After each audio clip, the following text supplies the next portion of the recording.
Weh, korang, jom kita main permainan tradisional nak tak? Nak. Jom, game apa? Ha. Langkah pertama, semua pemain duduk di atas permukaan yang rata dan tentukan giliran bermain dengan melambung ke semua buah. Buah 1.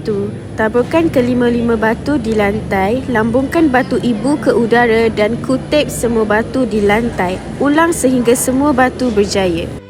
Buah 2. Taburkan semula batu dan kutip 2 batu serentak dan sambut batu ibu. Buah 3. Lambungan pertama kutip 1 batu dan lambungan kedua kutip 3 batu serentak. Buah keempat, lambungkan batu ibu dan kutip keempat-empat batu sekaligus. Buah 5. Lambungkan batu ibu dan letakkan keempat batu di lantai. Lambungkan batu ibu sekali lagi dan kutip ke semua batu serentak. Buah 6.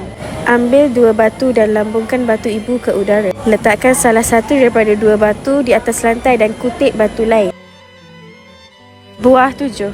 Ambil 2 batu dan lambungkan. Sebelah tangan menyambut batu manakala sebelah lagi mengutip 1 batu lain. Ulang sehingga semua batu dikutip. Buah 8. Lambungkan batu ibu ke udara dan tepis 1 batu ke dalam gua. Ulang langkah yang sama untuk kesemua batu yang lain.